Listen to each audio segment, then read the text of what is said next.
monde a parlé de l'invasion du Capitole, chacun est allé de son petit commentaire, c'est politique, mais personne n'a parlé du vrai sujet. Il y a une excellente et une très mauvaise nouvelle dans l'affaire. La bonne, c'est qu'au milieu de ce chaos insurrectionnel, on a retrouvé la maman de Rocket Raccoon, et la mauvaise, c'est qu'elle sert de chapeau à Ragnar Lothcost. Quelle tristesse, ça va encore nous l'énerver, va vouloir faire exploser plein de trucs.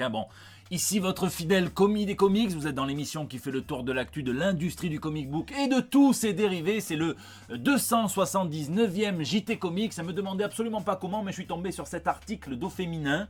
Oui, les parents hélicoptères sont de véritables dangers pour leurs enfants. Et je suis tout à fait d'accord quand on voit ce que le papa hélicoptère Thanos a fait de sa fille Nebula. Bien sombre histoire, mais sans plus attendre, passons aux news de la semaine. Braco! C'est la news insolite de la semaine, elle concerne ce grand bandit surnommé dans le milieu Ctrl-C, Ctrl-V, un Salvador Larroca, braqueur de banque d'images. Souvenez-vous, quand il avait fallu dessiner une petite fille apeurée dans la série Iron Man, il avait décalqué tout simplement l'un des premiers résultats que l'on trouvait quand on tapait petite fille apeurée à l'époque dans Google Images. Il avait même continué dans la série Fatalis quand il avait décalqué le même de l'ours cocaïné, à cet individu à qui on a confié la gestion sanitaire de la crise de la Covid-19 en France. Certains diront que c'est de la photoréférence, de l'hommage. Alors non, là je pense qu'on n'est clairement pas dans un hommage. Un hommage, c'est ce que a fait par exemple mon poteau Bruno Bessadi quand il reprend la couverture, la peinture iconique de Franz Frazetta pour son artbook du Lion Barbare. Il s'est emmerdé à la reproduire avec la technique du quadrillage. Il a fait ça comme un vrai maître de l'art. Non, là on est dans du décalcage. D'ailleurs, la dernière Larrocade, c'est dans le Docteur Doom, le Fatalist numéro 10, où on peut voir en arrière-plan une galaxie qu'il a tout simplement volée à une artiste qui s'appelle Off-Eye sur DeviantArt, qui s'est, elle, emmerdée à modéliser, selon ses informations, une galaxie de Star Wars, un pré-canon, pré-Disney, et qui n'a sûrement ni été consulté et très certainement ni été payé pour apparaître dans un comics qui s'écoule quand même à plus de 20 000 exemplaires. Et pour dire vraiment à quel point il s'en bat les couilles, si jamais vous zoomez sur la case, vous pouvez voir le logo de DeviantArt qu'il a tout simplement laissé. Le type, non seulement il te chie dessus, mais en plus il s'essuie avec tes cheveux.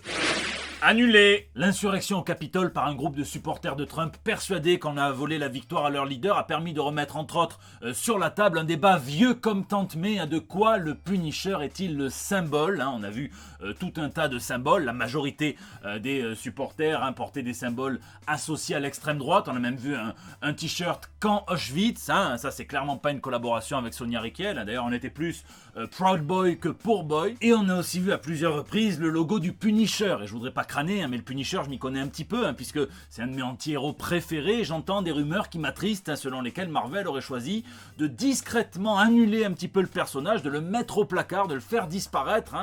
On va voir pourquoi, mais la dernière série régulière, c'était en octobre 2019 qu'elle s'est achevée. Matthew Rosenberg et Simon Kudranski. Ça a été suivi par le retour d'Ennis sur le personnage avec le Punisher soviète. Ça a duré 5-6 mois et c'était censé être suivi du Punisher versus Barracuda, où l'entrée dans l'univers dit 616 mainstream du beau bébé Barracuda, de l'ennemi du Punisher, créé par Ennis et Parlov dans la série Punisher Max. C'était scénarisé par Ed Brisson, mais le titre a été l'une des victimes du confinement, puisque l'artiste Declan Shalvey a reçu ordre de poser les stylos. Et si Marvel avait utilisé ce prétexte, parce que lassé de voir le symbole du Punisher porté par des policiers, par des militaires, par des milices d'extrême droite, avait décidé tout simplement de laisser mourir son personnage. On sait que Declan Shalvey avait fini de dessiner l'épisode 4 sur 5 le 10 avril dernier, donc c'était quand même dans un état bien avancé. Or ça fait 9 mois et on n'a plus de nouvelles, on dirait l'ex de ma sœur après qu'il l'ait mise enceinte.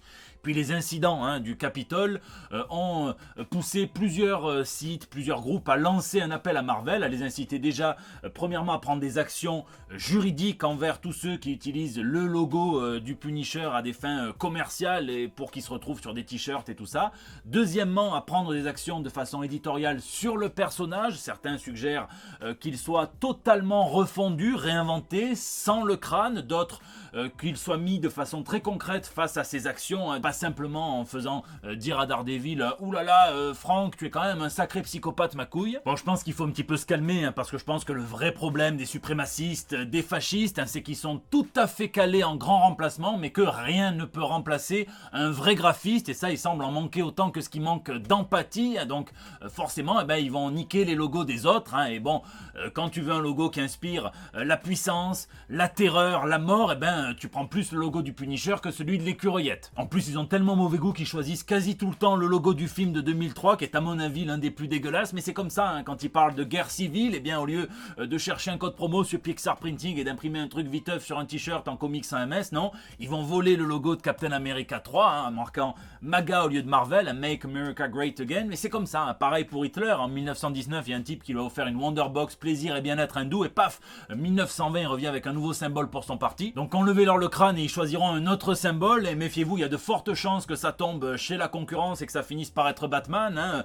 Taper sur le crâne, je pense clairement que c'est se tromper de cible, et c'est ironique, hein, puisque c'est exactement le but militaire tactique de ce crâne qui est porté par le Punisher, hein, dans l'espoir que les ennemis, en ayant peur, ils préfèrent tirer sur le crâne qui protège un gilet pare-balles plutôt que sur le crâne qui protège une cervelle. Cependant, ça met en avant un problème en plus, hein, de l'immense portée symbolique et iconique des super-héros de la pop culture. Eh bien, le Punisher est et doit rester un personnage profondément tragique. Moi, si j'emporte le symbole tous les jours en bague, hein, c'est parce que c'est un memento mori. Souviens-toi que tu meurs, souvenons-nous que nous ne sommes rien, hein. Et ça, les co-créateurs du Punisher, Jerry Conway s'est exprimé à plusieurs reprises quand il y avait des flics qu'il avait mis sur le capot d'une voiture, pas Conway, hein, le crâne du Punisher, eh bien, il avait dit que ces flics étaient une disgrâce, qu'ils n'avaient rien compris au personnage. Il avait même essayé de se réapproprier le crâne, hein, en lançant une campagne de vente de t-shirts dont les bénéfices étaient reversés aux associations Black Lives Matter. Matthew Rosenberg avait abordé directement le problème dans les comics avec deux flics qui sont là un petit peu fans du Punisher. Le Punisher leur donne un avertissement ferme en leur disant que c'est pas du tout un modèle, s'ils cherchent un modèle, qu'ils aillent voir Captain America. Et puis, eh bien, vous avez Garth Ennis, hein, dont il faut absolument lire le run sur le Punisher Max, c'est un des meilleurs sur le personnage, qui a pris la parole. Je l'ai déjà dit, mais personne ne veut vraiment être le Punisher. Personne n'a envie d'enchaîner 3 mobilisations en zone de combat, avec la dernière qui tourne à la catastrophe, revenir démoli, voir sa famille réduite en abat sanglant par une mitrailleuse sous ses propres yeux et vouer le restant de sa vie au massacre froid, désolé et cruel. Les gens qui arborent ce logo se voilent la face, tout comme les policiers qui l'ont porté cet été. Ce qu'ils veulent en réalité, c'est arborer ostensiblement un symbole effrayant sur un t-shirt, trimballer un petit peu leur carcasse, puis rentrer chez eux auprès de leurs femmes et de leurs gosses et retourner à leur quotidien. Ils n'ont pas plus réfléchi au symbole du Punisher que ces demeurés que j'ai vus envahir le Capitole en brandissant le drapeau américain. Personne ne va suggérer que le drapeau américain est désormais un symbole fasciste et doit être traité comme tel simplement parce qu'une poignée de fascistes en herbe l'ont brandi mercredi. Je doute que l'on puisse imaginer que les clowns qui portaient le symbole du Punisher au Capitole auraient agi différemment si le personnage n'avait jamais existé. Ils ont agi de la sorte parce que l'étron fou qui leur sert de dirigeant a réussi à les convaincre que l'élection avait été volée. Si vous êtes prêts à entreprendre des actions violentes sur cette prémisse, alors aucun foutu t-shirt à la con n'aura d'incidence sur la ligne que vous avez franchie. C'est complètement hors sujet. Ah, il est fort cet Ennis, hein. Je vous laisse me dire ce que vous pensez de tout ça dans les commentaires et lisez The Boys et le Punisher Max. Espèce de clone! Marvel avec un grand M comme mémoire, hein, qui est censé être un devoir sur lequel l'éditeur semble s'asseoir en nous proposant une seconde saga du clone, celle-ci consacrée à la deuxième araignée la plus bankable de l'éditeur, Miles Morales. Hein, il y a un petit fumet de provoque qui se dégage de cette news, un petit peu comme si un Chinois ouvrait un resto pangolin et chauve-souris à Wuhan avec un tartare des deux animaux en plat principal à la carte. La saga du clone, c'est un événement qui a fait de Marvel un si gros bordel qu'on a même vu DSK passer une tête pour voir s'il y avait moyen de s'ambiancer. Ça vient construire sur une histoire de 1975 dans laquelle le chacal avait cloné Peter Parker. Ce clone était mort et paf, en fait non, hein. Donc il s'était construit sa propre personnalité super-héroïque, Ben Reilly, la Scarlet Spider, et puis on apprend par un petit tour de passe-passe qu'en réalité celui qu'on lisait depuis 20 ans, Peter Parker, serait le clone, tandis que Ben Reilly serait le Peter Parker qui a été remplacé. Et là, ça a commencé à plus du tout plaire aux fans. Déjà, c'était trop long, hein, ça fait un petit peu comme quand tu accueilles un pote pour une nuit parce qu'il est en galère et puis il finit par s'installer et puis en plus il chie la porte ouverte. Ça allait de 94 à 96, les lecteurs se sentaient couillonnés d'avoir lu pendant 20 ans les aventures d'un clone, ils n'aimaient pas le Ben Reilly, ils n'avaient pas le même attachement et puis finalement tout a été réarrangé, hein, donc ils ont dit que c'était des manigances de Norman Osborn, le bouffon vert, qui a été ressuscité pour l'occasion. Le pire, c'est qu'à la base, ils comptaient faire tout ça pour simplifier la mythologie de Peter Parker, sans comprendre que dans les comics, on ne peut rien enlever, tout ce qu'on fait, c'est ajouter. Espérons que ça soit plus simple pour Miles Morales.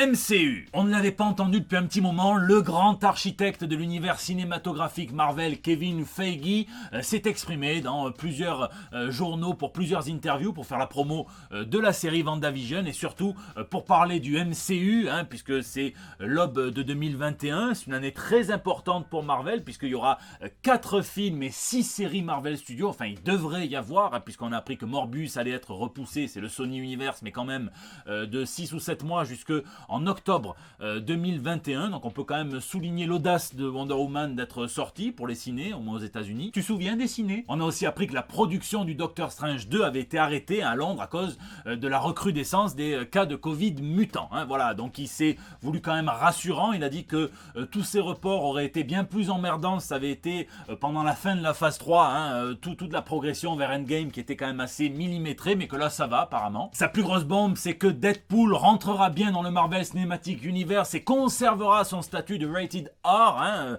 Ryan Reynolds ne sera pas disponible pour le tourner avant 2022, mais le script est en train d'être écrit, tout comme le script de Black Panther 2 par Ryan Coogler, qui n'utilisera pas de Chadwick Boseman en image de synthèse. Le film Black Widow devrait toujours sortir au cinéma, mais on ne sait pas quand. Et puis les séries Disney Plus sont pensées sur un format à plusieurs saisons. Et puis il y a les rumeurs, ce qu'il n'a pas dit, mais qui est sorti quand même. Donc déjà vous avez Kristen Ritter qui serait peut-être en négociation pour reprendre son rôle de Jessica Jones dans la série She-Hulk. Et puis Oscar Isaac est officialisé en Mark Spector sur la série Moon Knight avec Gregory Middleton en directeur de la photographie. Il a travaillé sur Game of Thrones, sur Watchmen, et il se fera le plaisir de choisir un petit peu dans quelle ambiance on va mettre en valeur ce beau costume blanc qui restera pas immaculé trop longtemps. Je vous laisse me dire dans les commentaires votre niveau d'intérêt pour ce futur du MCU sur une échelle allant d'une mycose aux 5 chiffres gagnants du loto.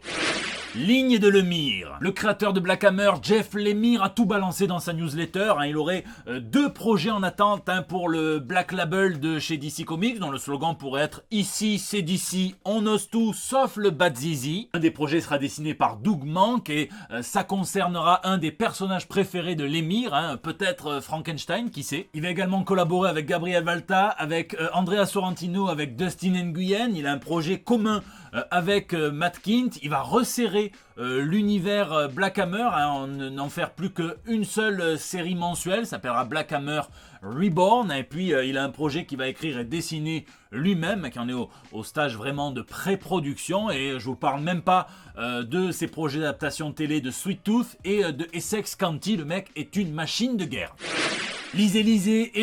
Moi cette semaine 2 ouvrages avec lesquels je savais que peu importe le scénario, j'allais au moins me rincer l'œil, puisqu'on a du Chris Bachalo qui en doit du X-Men, du Spider-Man, même un petit peu de Batman, et puis du Mike Henderson à qui on doit notamment la série Nailbiter avec Joshua Williamson. Et on va faire un truc un petit peu innovant sur YouTube, plutôt que de me mettre dans la peau du connard présomptueux qui vous explique que vous vous adressez à un mec qui a un bac+3 critique de comics sur YouTube, vous allez m'expliquer pourquoi j'ai tort, parce que comment vous faites pour aimer Deadpool. Heureusement que Panini publie les 6 premiers chapitres dans ce tome et que je me suis un petit peu forcé à continuer pour arriver au 4e ou 5e chapitre et me dire là je trouve un petit truc qui m'accroche, mais même la talentueuse Kelly Thompson pour moi n'arrive pas à échapper dans le tout premier chapitre d'exposition aux Deadpooleries, un petit peu de rigueur, aux caricatures du personnage. Moi qui me saoule un petit peu. J'ai kiffé parce qu'elle a réussi à me faire m'attacher au personnage de Bellus très rapidement, de par son design, de par ce qui lui arrive, je vais pas vous spoiler. Et puis bon, quand même au 4e, 5e chapitre, elle arrive à mettre un soupçon de poids, de responsabilité sur les épaules tout le temps déconnantes de Deadpool. Et puis bon, je vous avoue que là où il y a une vraie grosse déconnade, c'est dans le dernier chapitre où Deadpool est vexé de ne pas avoir été invité sur Krakoa, et où il y va dans l'espoir d'insulter les X-Men. Je vous dis pas de quoi, mais c'est très croustillant. Là, sincèrement, j'ai trouvé ça marrant, délirant. Bon, et Deadman Logan, vous avez le Old Man Logan qui est mourant. Si vous avez vu Logan, vous savez tout à fait pourquoi. C'est la première partie sur 2, donc c'est une bonne introduction, et il veut régler définitivement quelques traumatismes avant de s'en aller. C'est classique, mais c'est tout à fait efficace. J'ai trouvé quand même que ça manquait de splash page d'Henderson, parce qu'il y en a très peu et que généralement quand il fait ça il nous régale les yeux, mais il y a quand même du sang, des griffes, bon c'est quand même très joli, il y a des jolies poses bien dynamiques et ça me plaît. En tout cas il me tarde le tome 2, donc n'hésitez pas à me dire ce que vous avez pensé de ces ouvrages si vous les avez lus, sinon ce que vous lisez ou geekez, puisque c'est la fin de ce JT Comics. Merci d'être toujours de plus en plus nombreux à le suivre, bienvenue aux nouveaux arrivants, il y a eu une petite pointe d'abonnés, bienvenue à tous, merci pour vos pouces bleus bleus, vos partages sur Facebook, vos tweets, vos retweets, vos incorporations aux stories Instagram. Encore une fois, je vois tout, ça me touche que vous preniez le temps de faire ça, donc merci beaucoup. N'hésitez pas à réagir dans les commentaires sur YouTube ou bien sur les autres réseaux sociaux. C'est là aussi que vous me laissez tous les mardis vos petits messages pour El Bando del Pueblo, votre espace de liberté depuis plus de 5 ans et demi presque maintenant. Profitons du couvre-feu pour défoncer nos piles à lire. Prenez soin de vous, prenez soin de tous. Je vous fais des bisous et je vous donne rendez-vous la semaine prochaine pour des nouvelles toutes fraîches. Ah donc maintenant, même le Covid, il a son univers mutant avant le MCU. Je peux t'assurer que si jamais c'est Hugh Jackman qui incarne le virus mutant, j'en connais qui vont se mettre à lécher des trottoirs et des narines dans l'espoir de le choper.